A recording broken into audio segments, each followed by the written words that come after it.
Olá, pessoal, boa tarde a todos, a todas e a todas. Eu sou a Andresa, eu estou professora da Unemate, campus de Juara. Eu me formei no ano de 2019, eu sou pós-graduada em História e Cultura Afro-Brasileira. E hoje nós vamos aqui com um debate maravilhoso com mulheres incríveis, né, com o tema feminismo e antirracismo em autoras negras decoloniais, né, deste evento que é o Festa Literária Negra Mato Grossense, né. Então, aí, desde já eu agradeço ao convite da professora Helenice, da professora Cláudia e demais proponentes deste evento, né. Então, para a nossa conversa de hoje, eu gostaria de convidar a mestranda em letras, Jacinaila, ela que vai contribuir um pouquinho conosco a respeito, né, do tema do feminismo e do antirracismo. Seja bem-vinda. Olá, boa tarde a vocês, colegas, todos que estão nos assistindo. É um prazer estar aqui, né, para falar sobre uma temática tão necessária, né, dentro da temática que nós vamos discutir todos os âmbitos, né, no nosso dia a dia. Eu vou apresentar hoje, eu sou a professora Jacinaila, né, estou professora na Escola Estadual Professora Zeni Vieira, e estou desenvolvendo o meu projeto de mestrado. Eu vou trazer aqui, apresentar para vocês o que eu estou desenvolvendo e algumas produções, né, que já foram feitas pelos meus alunos.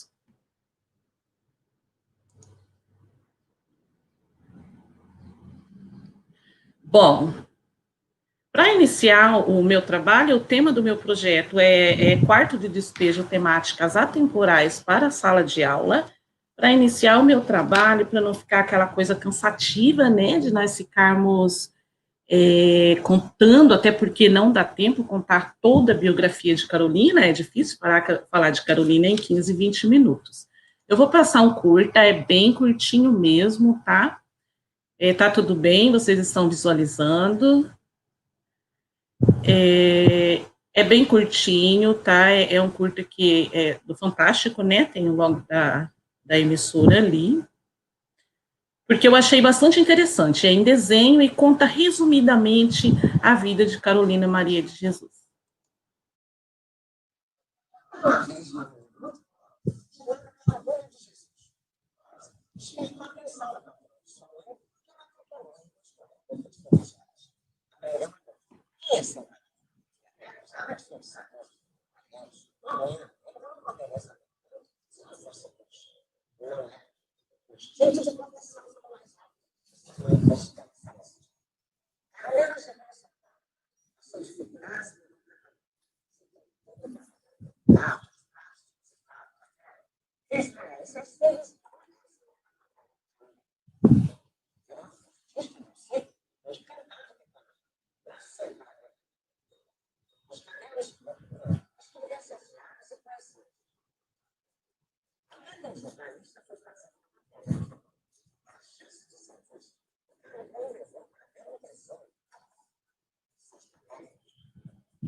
É isso aí, pessoal. Um breve resumo da vida de Carolina Maria de Jesus, né? Ela foi uma das maiores escritoras negras do Brasil, autora de várias obras, não só do diário, né? O Quarto de Despejo. Ela escreveu Pedaços de Fome, ela escreveu Casa de Alvenaria, né? Depois que ela saiu da favela do Canindé. Carolina nasceu em Sacramento, em Minas Gerais, no dia 14 de março de 1914 ou 1917, né? Existe aí uma discussão sobre a data, não se tem certeza da data exata do nascimento de Carolina.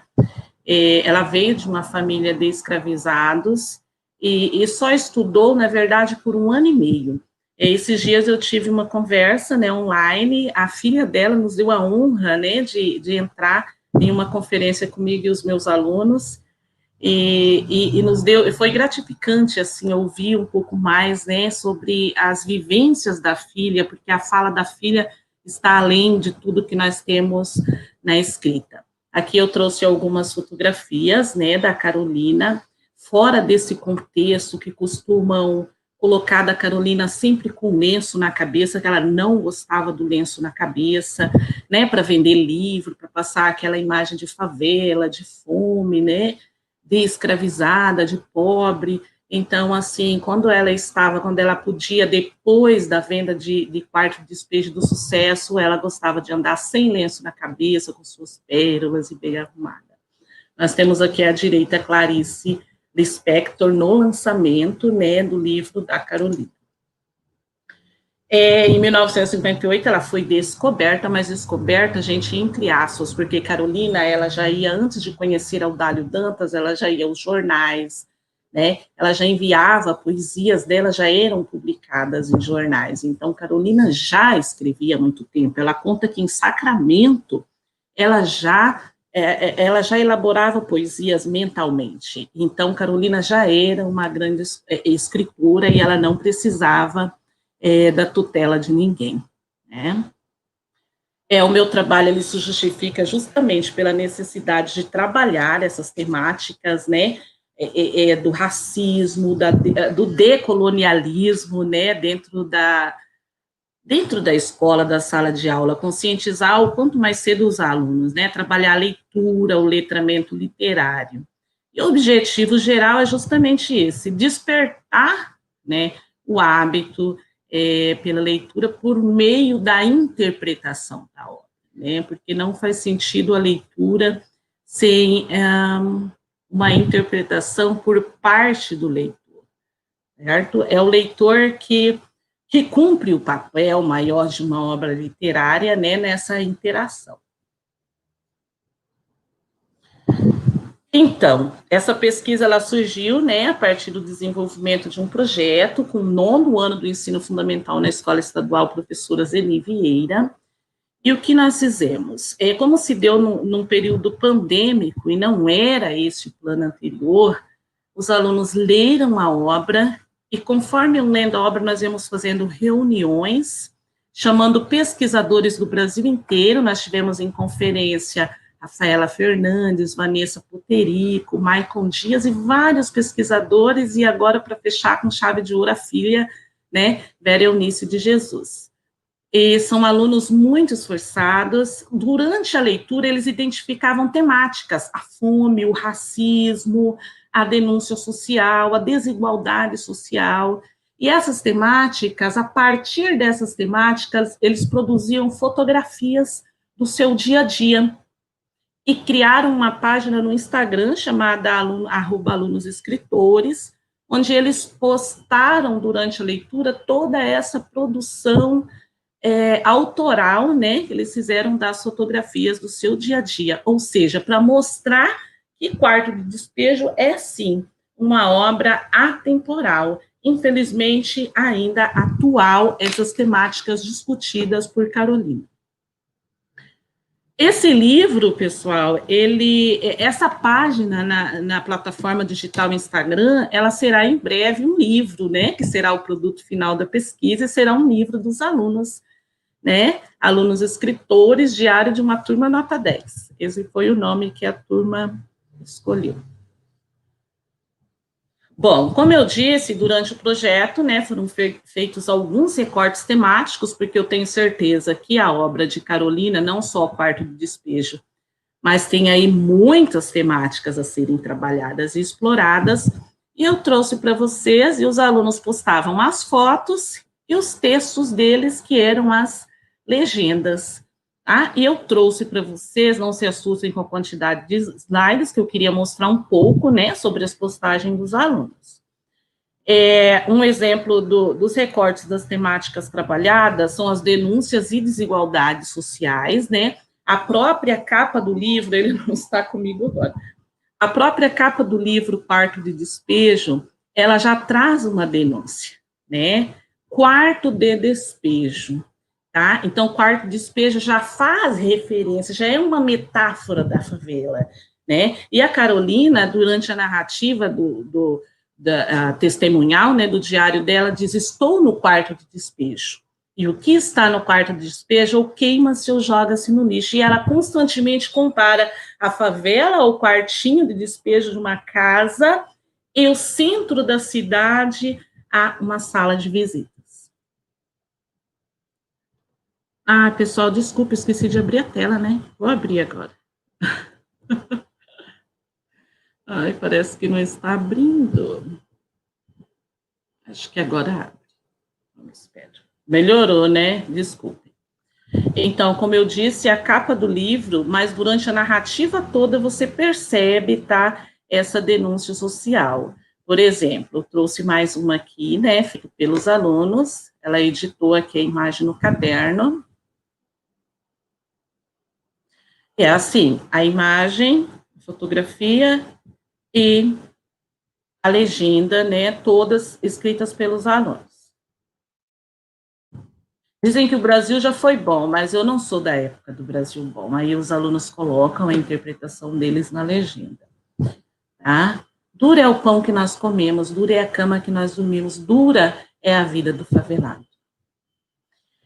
Outra temática que eu selecionei para trazer, para mostrar aqui, as cores e a natureza. Ah, Carolina, apesar da fome, apesar de tudo que ela vive como catadora de papel na favela, para sobreviver, para se alimentar, ela não perde o encanto da vida, né? Então ela vê, ela observa sempre a natureza, ela fala muito das cores, ela fala muito do astro-rei, que é o sol, né? Então, o quarto de despejo, como eu coloquei aqui nesse trechinho, ele é colorido, ele tem cor, ele tem alegria, ele tem a fome também de viver, né? Não só a fome física. Então, a Carolina, ela demonstra muito isso também. Não só o lado ruim, tá, que ela vive na favela, mas ela mostra esse lado de superação por meio da escrita.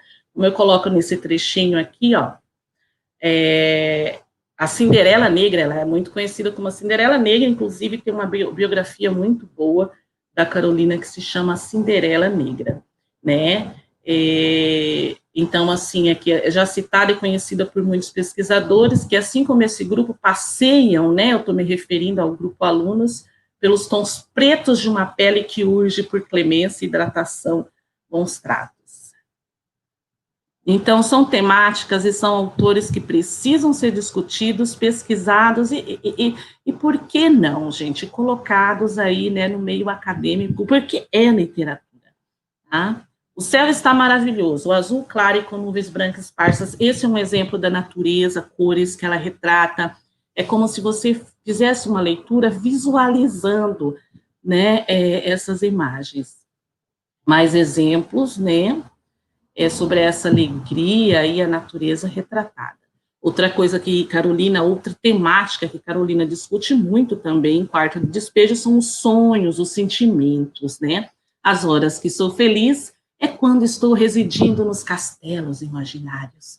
Mesmo em meio às angústias, né? A Carolina, ela nos convida a sonhar. Você se identifica, você passa a acreditar quando ela rompe todos os estereótipos, acredita no poder da escrita e vence, a gente passa a acreditar, tá? Muitas pessoas, os alunos, a transformação, o brilho nos olhos é algo gratificante de ver, porque eles construíram, eles se comoveram, eles se revoltaram, então eles fizeram uma leitura que realmente foram humanizados, né? A literatura cumprindo o seu verdadeiro papel, tá? Então, aqui continua, né, essa demonstração de Carolina pelos sonhos e sentimentos feito pelos alunos, aqui eles colocam a citação nas fotografias deles. Parece que eu vim ao mundo predestinada a catar, só não cato a felicidade. Carolina Maria de Jesus. Eu cato papel, mas não gosto, então eu penso, faz de conta que eu estou sonhando. Ah, comigo o mundo vai modificar, se não gosto do mundo como ele é. Outra temática muito retratada é o custo de vida, tá? A Carolina, ela discute muito. Ela fala, olha, hoje eu catei tanto, né, ganhei tantos cruzeiros, eu fui ao mercado, eu comprei isso, os preços estão... Então, ela sempre cita muito o custo de vida. Essa citação que eu coloquei aqui né, ela é muito crítica em relação a isso. Somos escravos do custo de vida, pessoal, e isso não mudou, é uma realidade muito presente também. Antigamente, o que oprimia o homem era a palavra calvário, hoje é salário, né? Então, os alunos, eles compreenderam bem o trabalho, identificaram as temáticas e conseguiram captar isso no dia a dia e na realidade deles com as postagens. Aí aqui eu coloquei várias. A outra temática, uma das mais retratadas em Quarto de Despejo, é a fome. Ela é um tema constante na obra e que, infelizmente, nós sabemos, né, que é atemporal. Inclusive, a Carolina, para quem já leu Quarto de Despejo, ela dá cor para a fome, né? Ela diz que a cor da fome é amarela e que depois que ela comia, ela via tudo novamente, né? A filha conta, a filha narra que ela, quando estava com muita fome, ela sentava na calçada, vomitava bile, né, que era amarela, tá? Ela conta, assim, com muita emoção tudo que ela viveu ao lado da mãe. Eu estava tonta de fome, devido a ter levantado muito cedo. E aí ela conta também uma passagem que me emocionou muito, que a mãe dela chegou um dia, ganhou um embrulho, né, falou, meus filhos, agora nós vamos jantar, tem comida, colocou o embrulho na mesa. Porém, quando abriu, eram ratos mortos.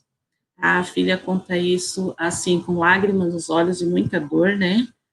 Para você ver até onde vai a maldade do ser humano. Preciso conhecer a fome para saber descrevê-la.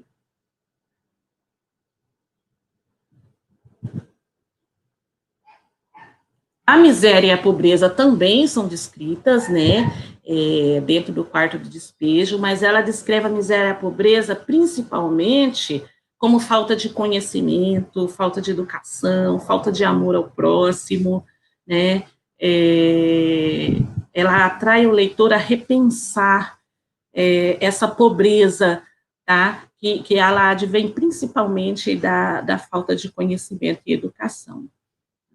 Fiquei pensando na Vera, que ia bradar e chorar porque ela, quando não tem o que calçar, fica lamentando que não gosta de ser pobre. Penso, se a miséria revolta até as crianças. E aí vai. A leitura escrita, gente, é a âncora de Carolina, né? Porque a leitura escrita é o que faz Carolina superar tudo que ela passou aí na vida.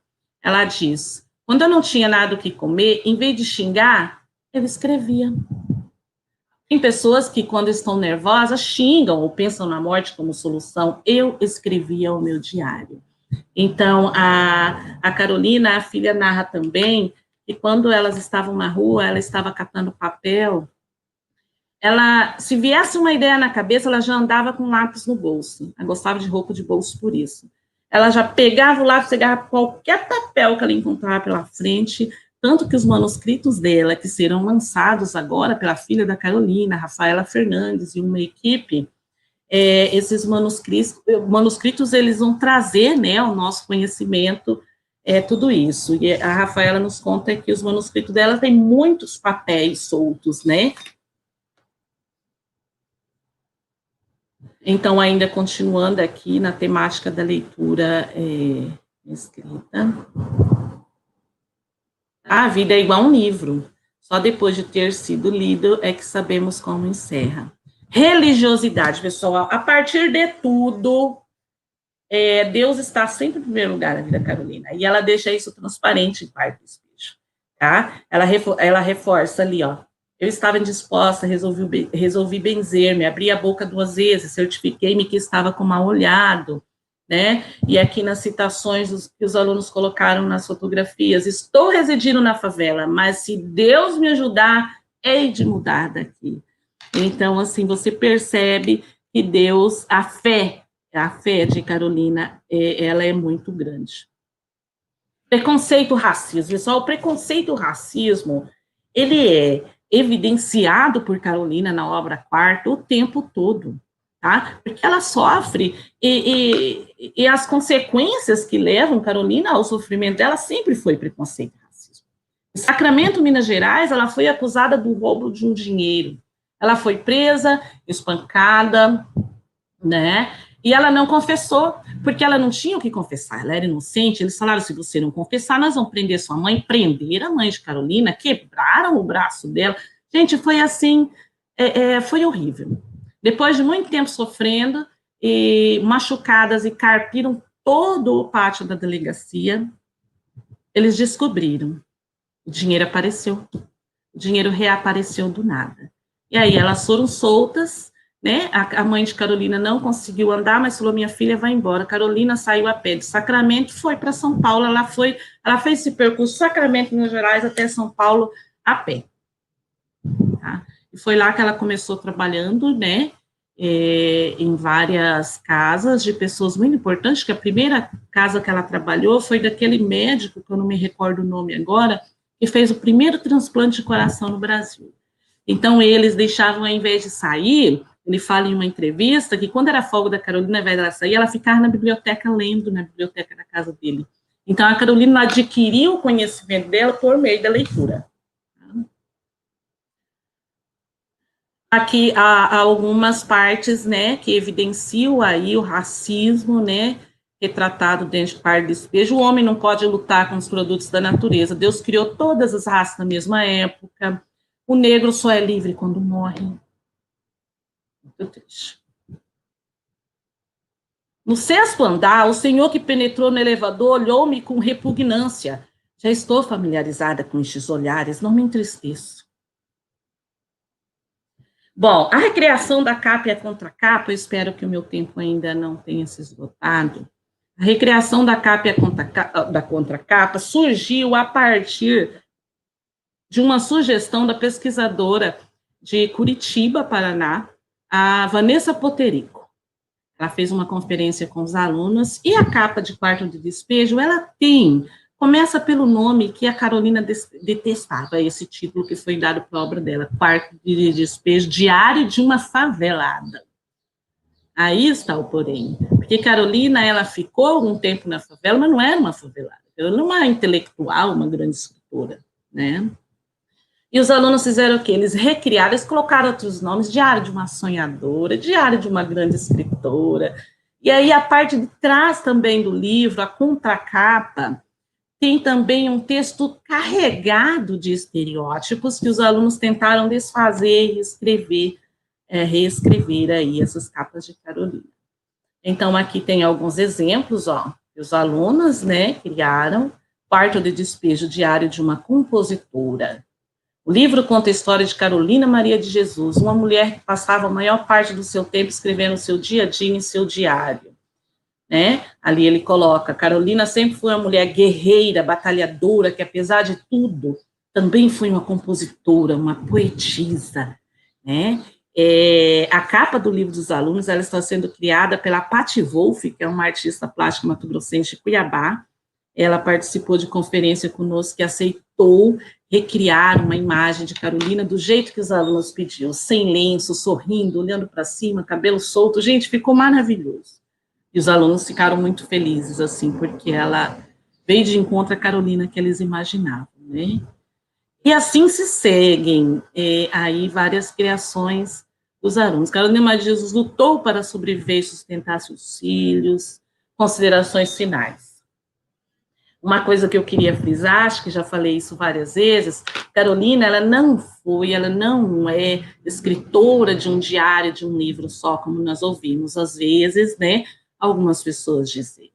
A Carolina, ela escreveu poemas, romances, provérbios, crônicas, peças teatrais, músicas, né? Se você pesquisar, ela gravou LP, tá? Que está disponível, a gente ouvir as músicas de Carolina. Então, ela era uma escritora múltipla, a Carolina era uma escritora múltipla, tá? E os seus conhecimentos, a Carolina é semi-analfabeta? Não, Carolina não é semi-analfabeta, semi-analfabeta sou eu que estou fazendo mestrado, tá? Quem me dera chegar perto de tudo que Carolina construiu. Foram muitos manuscritos, Moreira Salles tem manuscritos que vieram da França, porque a pessoa chegava e falava, nossa, que lindo o seu escrito, ela falava, leva. Né? Então, tem manuscritos aí da Carolina espalhados pelo mundo todo. Gente, eu confesso que eu ainda não sei muito sobre a Carolina, eu sou principiante, mas eu aprendi muito com tudo que eu ouvi e li, e eu sou muito grata por ter encontrado essa mulher, por aprender tanto com ela, e principalmente por poder apresentá-las aos meus alunos no nono ano. Quem me dera ter conhecido Carolina no ensino fundamental, no ensino médio ou na faculdade, tá? Eu fui conhecer Carolina já no início do mestrado, há menos de 2 anos, né? E assim, e tenho uma gratidão enorme, por isso sempre falo para meus alunos, sejam gratos por terem tido essa oportunidade. Meus alunos se entusiasmaram tanto que tem alunos que já estão publicando, tem alunos que já publicaram poesias, alunos que escrevem, mandam, eu corrijo, eu falo, publica.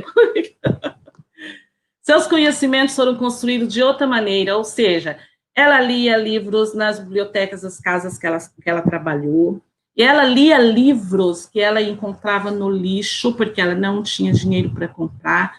Então, ela leu muitos escritores, gente, muitos escritores, eu não vou citar agora para não correr o risco, né, de não citar corretamente. Tá? Então, a decolonialidade em Carolina, eu coloquei aqui no finalzinho só para, já que eu não foco tanto nessa temática, mas a decolonialidade em Carolina está em quê? Justamente nessa transcendência histórica, né, que ela traz na sua obra. Tá? Mesmo esse ano, sendo o centenário de Quarto e Despejo, 1960, as temáticas, elas são atuais.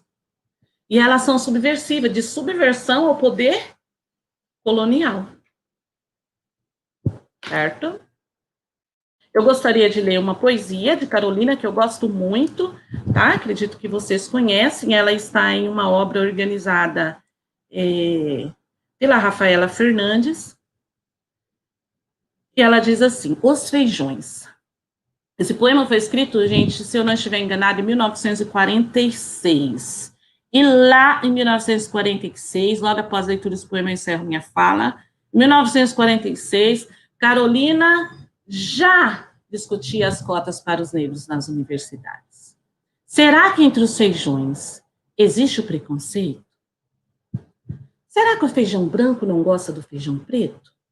Será que o feijão preto é revoltado? Com seu predominador, percebe que é subjugado? O feijão branco será um ditador. Será que existem rivalidades? Cada um no seu lugar. O feijão branco é da alta sociedade. Na casa do feijão preto, na sua casa o feijão preto não pode entrar. Será que existem desigualdades que deixam o feijão preto lamentar? Nas grandes universidades, o feijão preto não pode ingressar. Será que existem seleções? Preto para cá, branco para lá. E nas grandes reuniões, o feijão preto é vedado a entrar? Creio que no núcleo dos feijões não existem as segregações. E com esse poema, eu encerro a minha fala e agradeço imensamente pela oportunidade de estar aqui com vocês. Obrigada, Jacinaila. Obrigada por nos ter apresentado Carolina, né? Acho que tem muitas Carolinas, né? Por esse Brasil e por esse mundo afora, né? Muitas vidas, né? Que são parecidas com as de Carolina. Carolinas, muitas mulheres guerreiras. Sim. Muitas Carolinas. Pessoal, se vocês tiverem alguma pergunta, vocês podem colocar no chat, aí no final da fala da professora Aparecida, nós abrimos alguns minutinhos para que elas possam responder e fazer as suas finalizações, tá ok? Agora, quem vai dialogar um pouquinho conosco é a professora doutora Aparecida de Jesus Ferreira, ela que é pesquisadora, palestrante e escritora. Seja muito bem-vinda, Aparecida. Muito obrigada. Eu gostaria de agradecer a possibilidade de estar aqui para conversar um pouco com vocês. Agradeço muito a Helenice pelo convite, a Andressa pela mediação, e também um prazer conhecer você, Jacinaila, e também te escutar. Né? Então, muito obrigada. Igualmente, muito obrada. Obrigada por que pudesse estar aqui. Então, o que eu vou fazer, quando a Helenice me convidou para falar um pouco sobre a questão de feminismo e antirracismo em leituras negras, Eu acho que o microfone não está aberto, porque eu estou escutando ele voltar para o meu ouvido. Não sei se o da Jacinaila e da Andressa está fechado, porque está voltando aqui, daí não. Eu acho que parou, né? Ótimo, obrigada. Então, quando a Helenice me convidou para falar um pouco sobre a questão de feminismo e antirracismo em autoras e autoras negras, né? Eu pensei, o que eu vou fazer, o que eu vou trazer, né? Então, a minha decisão foi de trazer autoras e dizer como é que eu aprendi com essas autoras negras a respeito de antirracismo e feminismo. Então, a primeira autora que eu vou trazer vai ser a Lélia Gonzalez. Então, eu vou ler um trechinho da Lélia Gonzalez e daí fazer alguns comentários como é que ela me ensinou a respeito de feminismo e antirracismo. Então, a Lélia Gonzalez coloca o seguinte: mas no momento em que nós começamos a falar do racismo e suas práticas em termos de mulher negra, já não houve mais unanimidade. Nossa fala foi acusada de emocional por umas e até mesmo de revanchista por outras. Todavia, as representantes de regiões mais pobres nos entenderam perfeitamente, né? Então, esse é um material escrito por ela, dentro do artigo dela, A Mulher Negra na Sociedade Brasileira, né? Então, de que forma que a questão do antirracismo e do feminismo está colocado aqui na fala dela, no meu entendimento, e que me toca, e o quanto que eu aprendi com ela, com essa citação aqui, né? Então, a gente sempre, no momento que nós passamos por experiências de racismo na sociedade brasileira, né, a gente percebe o quanto que é importante ter uma escuta, e escutar pessoas que nos acolham, que nos entendam, né? E daí, nesse momento, quando nós encontramos pessoas que estão dispostas a nos escutar, e que, na sua grande maioria, são pessoas negras também, e que passaram por experiências similares, né? E no momento que nós conseguimos fazer essa divisão das nossas experiências, nós conseguimos notar o quanto que as falas, elas ecoam uma na outra, né? E daí, a partir daí, nós conseguimos dividir as nossas experiências de mulheres, as nossas experiências que nós tivemos com racismo, independente das regiões que nós vamos, ou mesmo de países, né? Isso eu posso dizer pelas experiências também que eu já tive, pelo fato de ter feito meu doutorado fora do Brasil, de ter encontrado tantas outras mulheres negras vindas de tantas outras regiões do mundo, e que no momento que nós nos encontrávamos e que nós decidíamos dividir as nossas emoções e falar das nossas experiências de racismo, né, elas se aproximavam, né? E essa aproximação nos tornava e nos deixava mais fortes, e que havia também uma questão de cumplicidade, né, nesse sentido. Então, isso demonstra também a importância de termos esse local de escuta e de divisão de experiências. Então, foi um pouco disso que eu aprendi com a Lélia Gonzalez, além de que ela também traz falando sobre a mulher que falava português, né? Então, é a Lélia Gonzalez, né? Então, a Lélia Gonzalez traz essa questão da importância, né, de nós falarmos dentro do nosso lugar que nós estamos, da forma que a gente é, utilizando o nosso léxico, né, e trazendo as nossas epistemologias, trazendo as nossas experiências, né, e isso, é claro que dá outro sentido, porque quando a gente traz as nossas experiências dentro das nossas escritas, das nossas falas, né, isso também ecoa em outras pessoas, né, e dá a sensação de falar de dentro, de onde nós estamos, né? Então, eu acho que essa é a questão que eu gostaria de trazer da Lélia Gonzalez.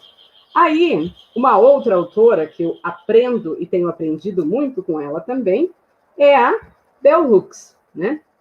Nesse livro, Teaching to Transgress, que ela fala um pouco... no Brasil, acho que está traduzido o ensino para a transgressão, se não me engano, né? E daí tem uma parte que a Bell Hooks, que ela fala que é racismo, sexismo e elitismo modelam a estrutura de sala de aula, criando a realidade viva de dentro de sala de aula, que é predeterminada, geralmente, antes de que qualquer discussão em sala de aula se inicie, né? Então, essa experiência e essa fala aqui da Bell Hooks, que ela traz sobre a questão do contexto de sala de aula e de escola, né, e que tem a ver com a questão de raça, gênero, classe e sexualidade interseccionadas, né, demonstra um pouco das experiências que nós temos dentro dos contextos de sala de aula. Então, antes de que qualquer pessoa diga qualquer questão acerca de raça, gênero e classe, aquele lugar já diz por si só quais são as questões que estão colocadas dentro daquele lugar. Por quê? Porque no momento que nós circulamos dentro dos espaços da escola e que a gente vê os cartazes, quais são as pessoas que estão representadas naqueles cartazes? Quais são as pessoas que estão representadas dentro dos livros didáticos? Quem são os professores que estão ministrando aula? Esses professores têm, né, um pertencimento étnico, racial, de gênero e de classe social. Então, quem são essas pessoas, né? E isso tem muito a dizer sobre a questão de quais as escolhas que as escolas fazem com relação a raça, classe e gênero, né? E no momento que a gente vai para, por exemplo, fazer a questão de análise de livros didáticos, né? Eu que trabalho bastante com análise de livro didático, os livros didáticos, eles se mostram e demonstram que eles são eurocêntricos, né? No sentido de que, quando a gente vai ver, as pessoas negras, elas não estão representadas de forma equitativa, ou seja, 56% da população brasileira hoje é negra, preta e parda, de acordo com o IBGE. E daí, quando nós observamos isso, né, se esse material didático ele não está de forma equiparada, as pessoas não estão representadas de forma equitativa, né, então as escolhas já foram feitas de quais são as pessoas que deveriam estar representadas dentro daquele espaço da escola. E a mesma coisa com o cartaz, né? Então, quem são as pessoas que estão representadas no cartaz? Né? Então, isso diz muito das escolhas das escolas a respeito de representatividade.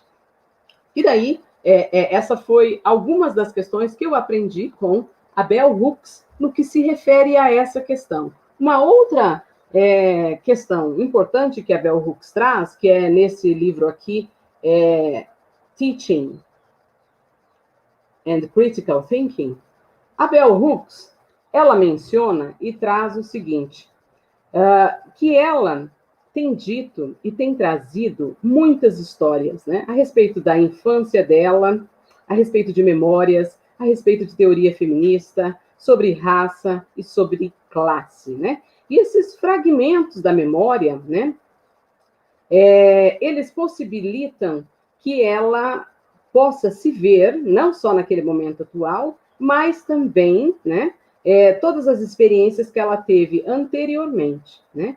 Então, isso demonstra um pouco a experiência de o quanto que as histórias, né, elas seduzem, e o quanto que as histórias trazem as experiências nossas, vividas e experienciadas, né? E o quanto que nós devemos trazer essas experiências para os locais que nós vamos, seja através de escrita, que é o caso em que isso dialoga daí um pouco com o que a Jacinaila trouxe sobre sobre Carolina Maria de Jesus, do Quarto de Despejo, que seria uma das autoras que eu falaria, mas agora eu não vou falar porque a Jacinaila já trouxe, né? Então, não vou trazer a Carolina Maria de Jesus para falar, porque a Jacinaila já trouxe. Então, mostra um pouco dessas escritas das narrativas individuais, das experiências individuais, e o quanto que as experiências individuais nossas, a respeito de raça, gênero, classe, sexualidade, interseccionadas, né, nos possibilita ver quais são os nossos lugares de atuação e, ao mesmo tempo, nos impulsionam também, né? Uma outra autora que eu vou trazer e mostrar também como é que eu aprendi com ela sobre a questão de feminismo e antirracismo, que é uma autora brasileira, que é a Bianca Santana, que ela fala sobre Quando Me Descobri Negra. Daí eu vou ler uma das narrativas que ela traz aqui na fala dela. Então, o nome dessa narrativa é Desmonte. Palestra em universidade pública. Como nome e mini currículo no folder de divulgação. Auditório lotado. Melhor preparar logo a apresentação, penso eu. Vou ao computador e conecto a rede. E procuro a página onde postei o arquivo. Uma voz rude interrompe. Onde está a Claudete? Oi? A Claudete. Responde com mais rispidez. Eu não sei. Como não sabe? Eu não sei, eu não trabalho aqui. Então, com quem está mexendo no computador? Vem a bronca em forma de pergunta. Diante do olhar assustado, indignado, abaixa o tom, baixa o olhar, procura o nome no folder e mostra a vergonha. Você é Bianca Santana? Ou seja, né, essa fala da Bianca, ela é extremamente representativa, né, para muitas de nós mulheres, né, e nos ensina muito a respeito de racismo e de antirracismo também, né? Essa experiência que a Bianca Santana coloca aqui, eu já tive em alguns momentos da minha vida também, né? Em vários lugares que eu fui, né? Fui tratada algumas vezes da mesma forma ríspida, né? Que a Bianca foi tratada, né? Já tive experiência também de ministrar uma palestra em uma determinada universidade, em um determinado momento da minha vida, e ao chegar no lugar, fui perguntada também, né? O que você está fazendo aqui? Estou procurando por pessoa tal. Ou seja, sem ver que eu poderia ser, né, a pessoa que iria ministrar aquela palestra, né? Então, isso demonstra muito sobre as experiências que os nossos corpos de mulheres negras passamos em determinados espaços que não estão esperando nos encontrar naqueles espaços, né? E daí eu trago uma outra fala da Grada Quilomba, que fala um pouco sobre a questão de decolonialidade nesse livro dela, Memórias da Plantação. Aí a Grada Quilomba, ela traz mais uma experiência dentro da universidade. E ela fala o seguinte: como acadêmica, por exemplo, é comum dizerem que meu trabalho acerca do racismo cotidiano é bem interessante, porém, não muito científico. A observação ilustra a ordem colonial na qual intelectuais negras os residem. Você tem uma perspectiva demasiado subjetiva, muito pessoal, muito emocional, muito específica. Esses são fatos objetivos. Tais comentários funcionam como uma máscara que silencia nossas vozes assim que falamos. Então, essa experiência que a Grada Quilomba traz, de dizer que, né, quando você traz pesquisas baseadas nas nossas experiências, nas nossas narrativas, que elas não são científicas, né, isso demonstra e nos traz onde é que fica, né, as nossas possibilidades de nós, pesquisadoras negras, podermos construir as nossas próprias epistemologias a partir das nossas próprias experiências, né? E essas epistemologias que podem ser construídas a partir das nossas experiências, através das narrativas que nós construímos a partir das experiências que nós temos, né? Possibilita que tantas mulheres negras, tanto dentro do contexto brasileiro quanto fora do contexto brasileiro, aprendam sobre a questão de feminismo, da questão de racismo e antirracismo, e a produzir epistemologias a partir das suas próprias experiências, né? E com isso, aí eu trago um pouco da minha experiência própria de escrita desse livro aqui, né? Que é Letramento Racial Crítico através de narrativas autobiográficas, né? que as experiências que a Grada Quilomba trouxe, eu também passei várias vezes, né? De pessoas perguntarem, mas se aquelas experiências que eu estava trazendo através das narrativas não eram muito pessoais, não eram muito subjetivas, né? No entanto, é possível ver, né, e entender, né, a partir das várias pesquisas que eu tenho feito, e não só eu, mas há um contingente importante de pessoas que têm feito pesquisas hoje através de narrativas, como Grada Quilomba, como Lélia Gonçalves, como Conceição Evaristo, como a Bianca Santana, e tantas outras, né, pessoas, pesquisadores e pesquisadores, que têm trazido as narrativas, e essas narrativas se demonstram de extrema relevância, porque é a partir dessas experiências que nós podemos mostrar como é que nós experienciamos esse racismo, né, estrutural e endêmico na sociedade brasileira. E falando sobre a questão de racismo endêmico no contexto brasileiro, e em outros contextos também, eu trago um livro aqui que é da Gloria Ladson-Billings, que ela fala a respeito sobre The Dreamer Keepers, né? E ela fala de experiências de professoras bem-sucedidas, né? Que no contexto da educação de crianças African-American, pessoas africanas-americanas, né? Então, a professora Gloria Ladson-Billings, ela é uma professora no contexto estadunidense, e ela foi responsável por trazer a teoria racial crítica para o contexto educacional. E essa teoria racial crítica para o contexto educacional, ela trabalha com 5 princípios, né?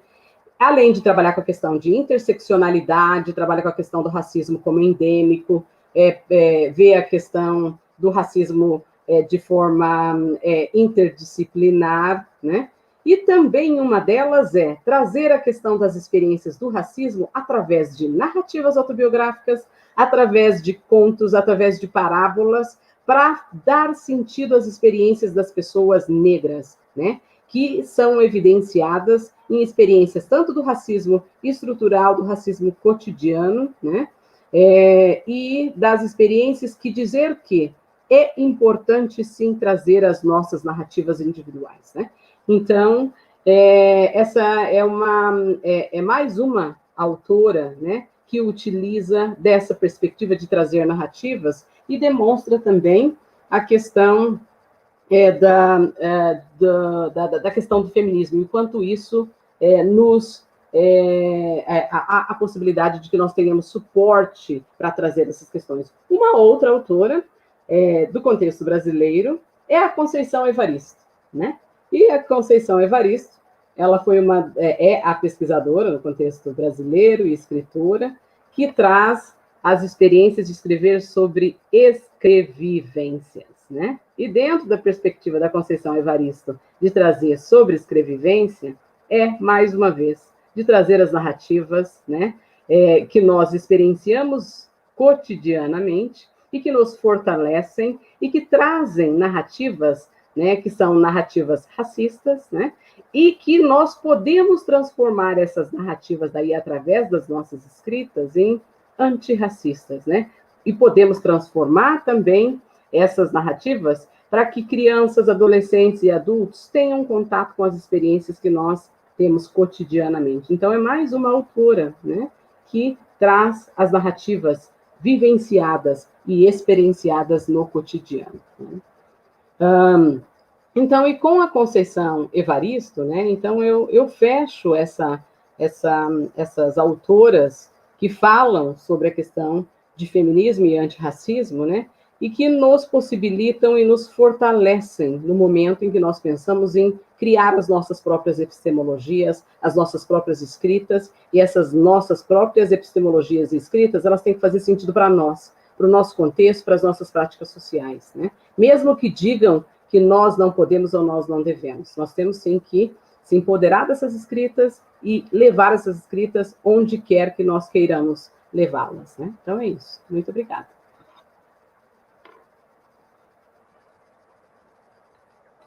Ótimo, maravilha, Aparecida. Muito obrigada pelos seus compartilhamentos aqui, né? E dos livros também. Acredito que vai ser de grande valia para todos nós, né? enriquecer mais aí os nossos conhecimentos, né? Temos duas perguntas aqui, uma para a Jacinaila e outra para a Aparecida. Então, vamos começar com a Jacinaila para dar um descanso à Aparecida, né? A pergunta é, Jacinaila, como você acredita que o quarto do desejo pode ter impacto na sua vida e na vida dos alunos?